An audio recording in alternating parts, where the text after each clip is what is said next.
Good morning. It's finally, I guess you call it fall. It's fall-ish weather, and you can actually get outside on the back porch and not be attacked by thousands of little miniature flying vampires, also known as mosquitoes, and you're not instantly breaking out into a soaking wet sweat from the 98-degree temperature with the 97% humidity. I am taking advantage of the opportunity this morning and chilling on the back porch for a minute, doing a little reading, going over some stuff, and of course, gotta have coffee. Coffee is just kind of mandatory. So, pardon the wind because it's getting really windy today, which is fine by me. It just makes it feel all that much nicer. Here's a topic for you. And been discussing it a little bit with some of my friends, and have got what little bit of discussion we've done.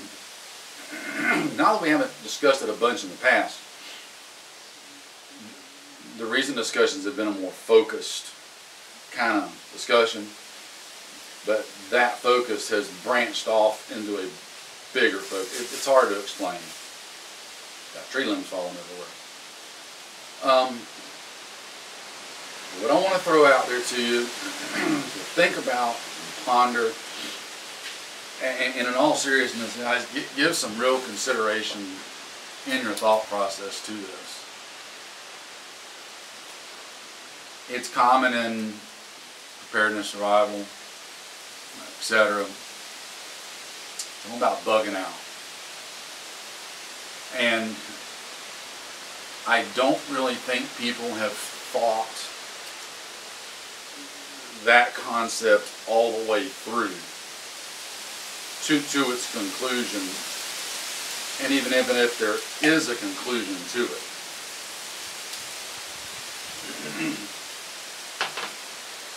A couple weeks ago, my buddy J.C. Dodge at Mason-Dixon Tactical, he reblogged an article from over at DTG on his blog that was talking about and dealing with bugging out. Really, really good article. I'm going to put a link to both Mason-Dixon and DTG there in the bottom. Click on them, go read them, check them out. But this video may take a few minutes, because really it could take hours, if not days, but I'm going to try to keep it in the minutes category here. But at this point you might want to hit pause and go grab you one of these. I recommend the large manly size, just because.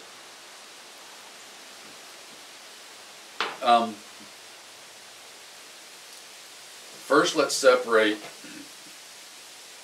two similar concepts: getting home and bugging out. Most people associate the terms with a bag, a get-home bag, a bug-out bag. Where some people tend to miss the boat, I think, is they find the terms interchangeable, and they're not. They are two completely, well, I won't say completely, they're two very different, similar yet very different things. A get-home bag, I don't want to spend a whole lot of time on this because it's not the point of this video. We can do a whole other video on that. I can bore you even more. Hopefully you're not bored. I don't want you to be bored.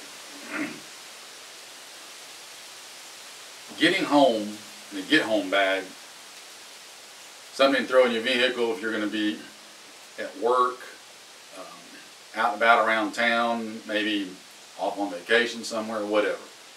The goal of that bag and its contents and its mission, quote unquote, is to get you home to where your supplies and equipment are at. A get home bag should be a fairly focused thing. Like if you keep it in your vehicle mainly for like, you know, your daily life, going to work, maybe you work on the other side of town or something like that. There's all kind of things that need to go into that. That bag is not to sustain you for an indefinite amount of time. It needs to be focused. You need to figure out a good ballpark of how long it would take you to get home via vehicle, foot, whatever, what you need in it, the bare minimums for that. You also have to look at scenarios. What are the potential reasons why you might need it? So some of that carries over into the bug out bag. Like I said, we'll do something else on the get home bag. I want to do the bug out concept right here. People talking about, and you can see it all over the net. There's just dozens of YouTube videos on it, and blog articles, and forum posts and everything else. People talking about, yep, I'm gonna grab my bag and bug out. I've got bug out bags for all my family. And you see their bug out bags, and they're really more like an overnight bag. Well, that's great if wherever you're going is only going to take you overnight to get there. The problem with bugging out that I don't think people put the thought into is, first, what's going to cause you to bug out, okay? Really think about that. Your home, jobs, everything you've got invested in your house, all your supplies, equipment, just everyday livelihood, everything, that's going to, for me, you decide for yourself, but for me, that's going to have to be a serious, serious thing for me to pack up and leave everything.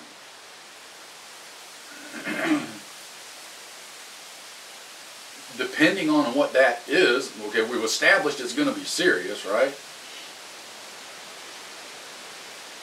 First off, you've got to figure out, where are you going to go? Bugging out's a great idea. Oh, yep, I'm going to get out of Dodge. I got my pack. But where are you going? That's what I don't see many people talking about, and out of those that I do, some of them have a place to go, family, friends, relatives, an actual bug out retreat, survival retreat, and some, they're just planning on heading to the woods, heading to the boonies. Anything that's serious enough to make me leave my home is probably going to be something serious enough that there's an extremely high chance I won't be coming back to it.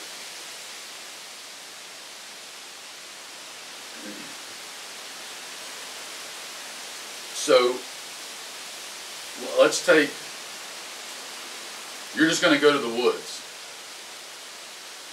Let me touch that one second. You've got somewhere to go. Family, friend, relative out in the boonies. You've got an actual survival retreat with your survival group, whatever. How far away is it for you to get there? Can you get there by vehicle, keeping in mind that whatever has happened is bad enough to make you leave? Okay? Are you going to be able to go by vehicle? That right there. I think it's safe to say we can make the assumption that if things are that bad that you're leaving, then there's probably not going to be a lot of law and order going on. Things are probably going to be pretty lawless about that point. Now, the one exception, I see people say that, is, oh, implement martial law and lock everything down. That used to be a big concern of mine, but I'll be honest, it's on my list of concerns, but priority-wise, it's pretty far down the list. And here's why. There's just not enough manpower.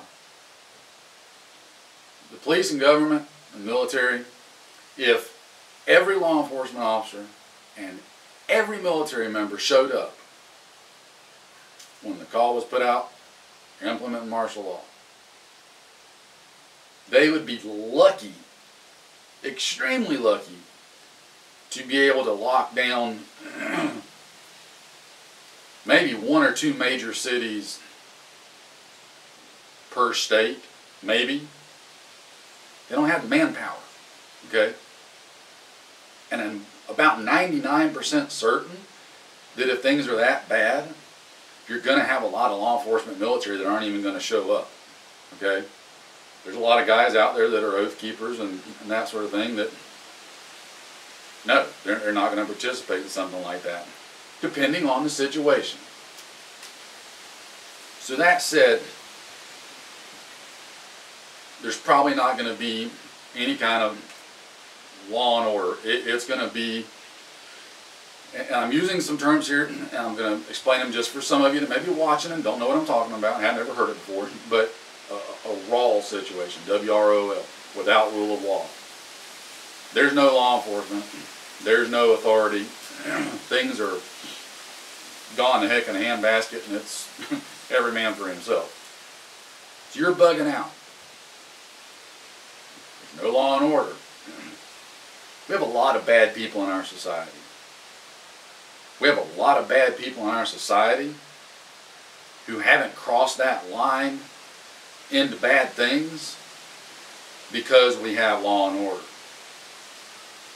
As soon as that line is gone mentally in their minds, you're going to unfortunately see a lot of people cross that line, more so than what do every day now with the threat of going to jail. Take away that threat of going to jail and being punished, you're going to see a lot of people do things that right now they're not doing. I'm sorry, that's just the way it is. So, you're bugging out, you're going to your retreat. Can you physically get there by vehicle?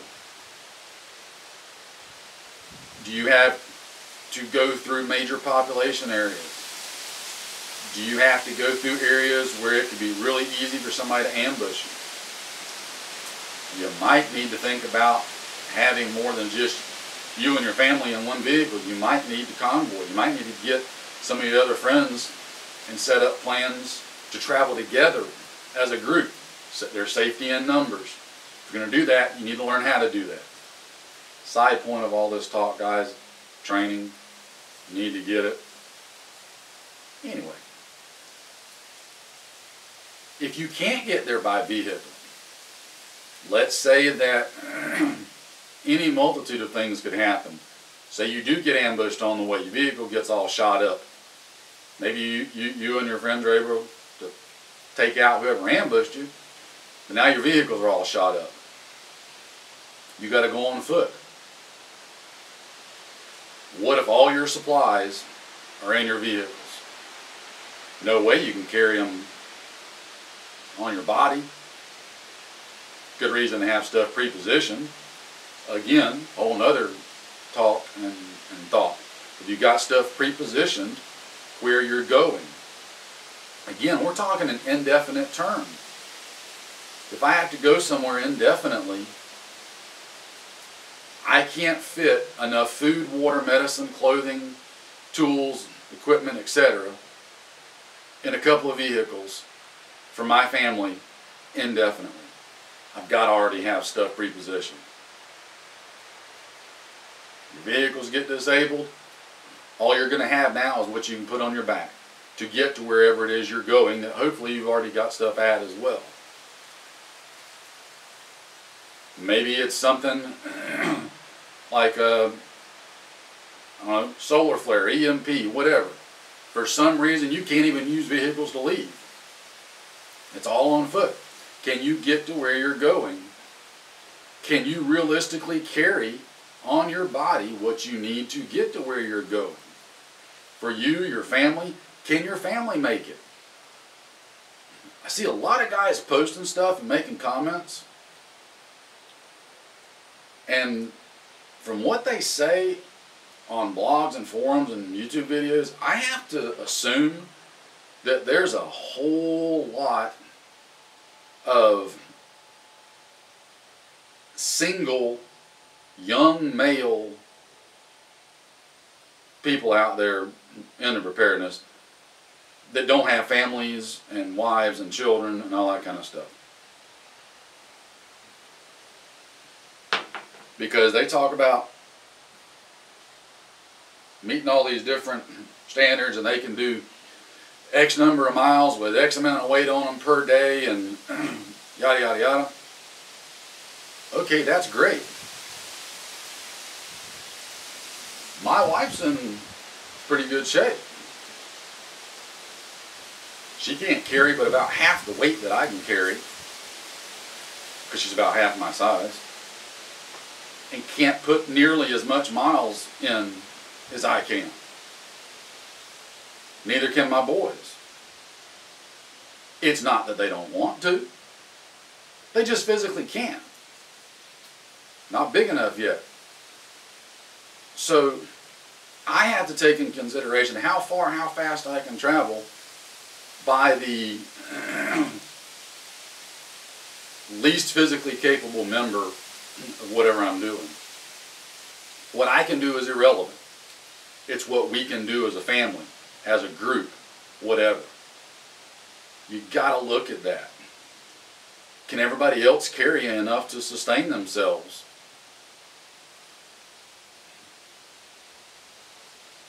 You got to figure out how far, how long it's going to take you to get to where you're going, okay?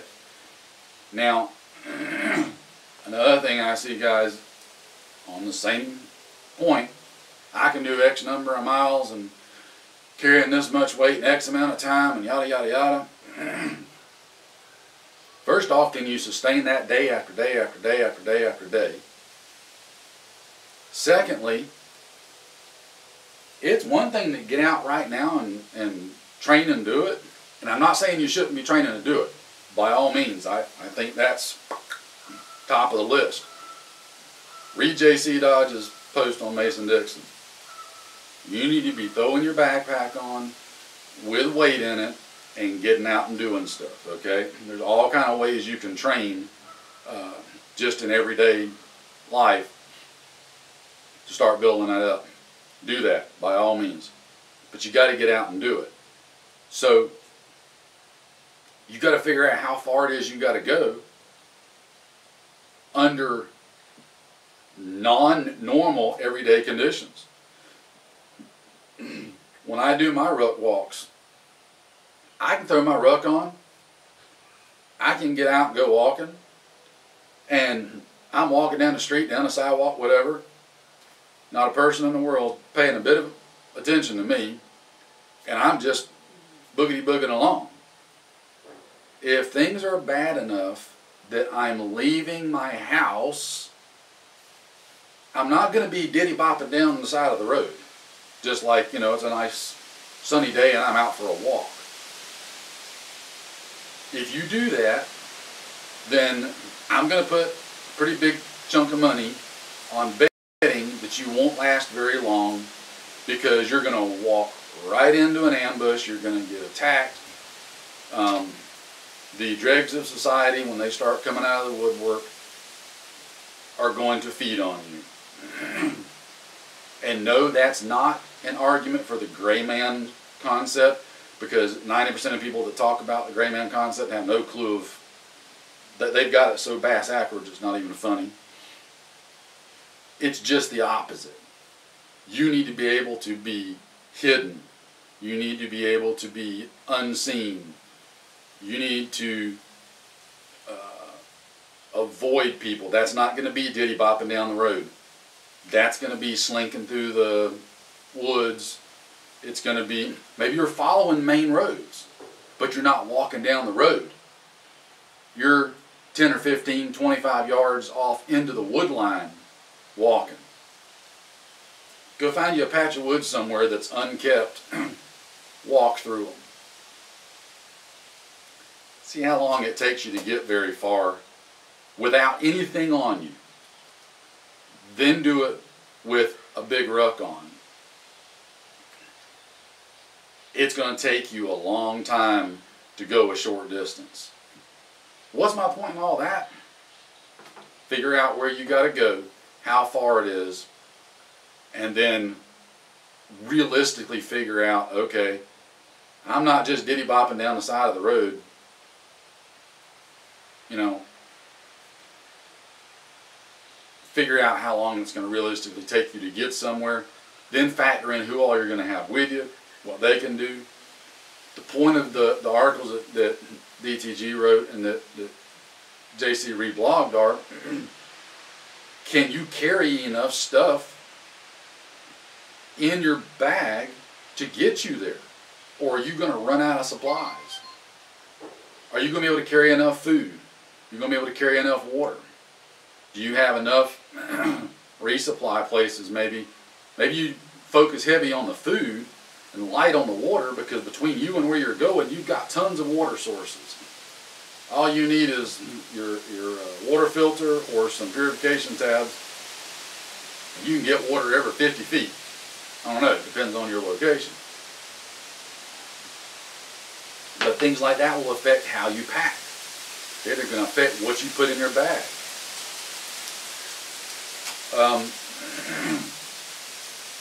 Shelter.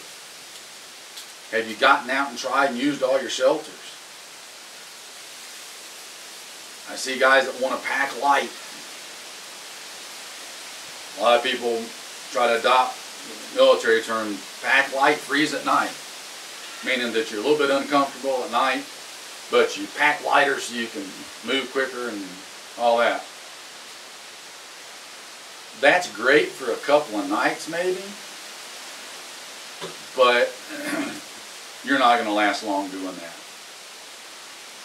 You have got to get a good night's sleep. Might have to get a good day's sleep and travel at night. Regardless, you got to sleep. You need good sleep. Your body's going to break down real quick if you don't, mentally and physically. So your shelter. Pack a little teeny tiny lightweight sil nylon tarp in your poncho liner, and you're good to go. Have you tried that in your area in the middle of summer? Have you tried it in the middle of winter?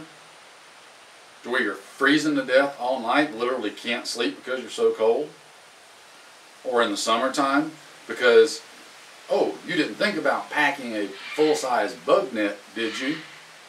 And the fact that you're off in the woods, because you ain't going to set up camp on the side of the road unless you want to be a target. Now you're off on the edge of the wood line and you can't sleep because you've been bitten by 5,000 mosquitoes and you're on the verge of going into anaphylactic shock because of it, and you're covered with ticks and you're trying to sleep and you've got scorpions and centipedes and spiders and ants and everything else crawling all over you because, oh, you forgot about packing a bug net and a ground sheet and et cetera, et cetera, et cetera. You see where I'm going with this? There's a lot that you've got to think about and take into consideration. It's probably going to be better, in my opinion, to pack heavier and travel slower, just because you're going to be safer that way. That, all we just talked about, is if you've got somewhere to go. You've got a specific, I'm going from point A to point B.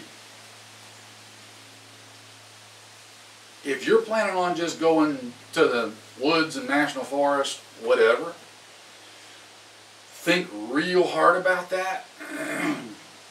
Get online and look at all the people who say that they're going to be doing that. And then figure for every one person you see say that, there's probably going to be 500 or more that are actually planning on doing it too and just haven't actually said it.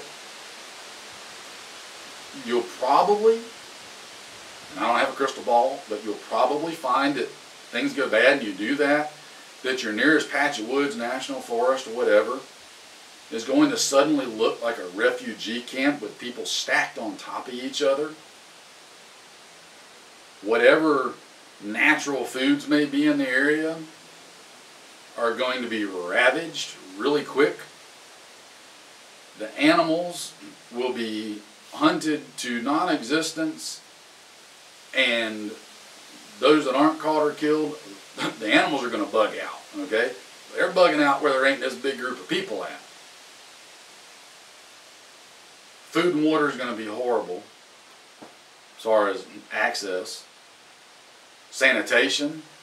Where are all these people crammed into the woods? How are they going to have sanitation?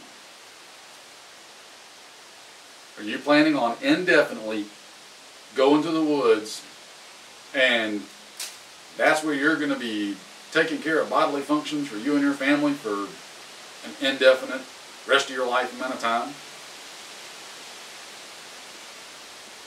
You're going to need more than a pickup truck and a trailer to carry enough stuff to do all that. So what am I saying? What's the point of the past 45 minutes or hour and a half or however god awful long I've sat here and rambled to you? What's the point of all of it? I want you to think. Think realistically. Think of who and what your potential threats may be. Think of who and what and where you're going to go. Instead of bugging out, you may be better off staying put, depending on where you're at. And again, emphasize that a lot, depending on where you're at. If you can start learning now how to organize people, optimally, if you need to stay where you're at, you want to start getting with neighbors and friends in your area now and kind of start getting them on board with the idea. And you don't have to go into total detail, but just, talk with them about things. Hey, have you got, plenty of spare food in your pantry, et cetera, et cetera. I've referenced it before. What I think is just probably one of the best resources you can get is a Failure of Civility book. Unfortunately, they're not available right now. As I understand it, they're trying to get a new production run done of a possibly new updated revised edition. I'm going to try to stay on that pretty close, and I will let everybody know if I find out anything on that. And if you happen to hear anything or know anything about it, please let me know, because I love the copy that I've got. I use it a lot. I think it's a good, just awesome resource, especially if you want to start organizing your neighborhood, friends, family, whatever. Staying in place versus bugging out might be a better option for you. Now,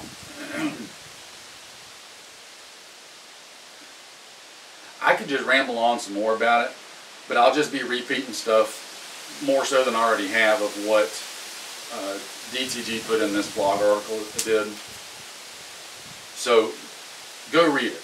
I highly encourage you to go read this and see what it's about. Like I said, I'm going to put links down on the bottom, but we'll probably talk about this some more.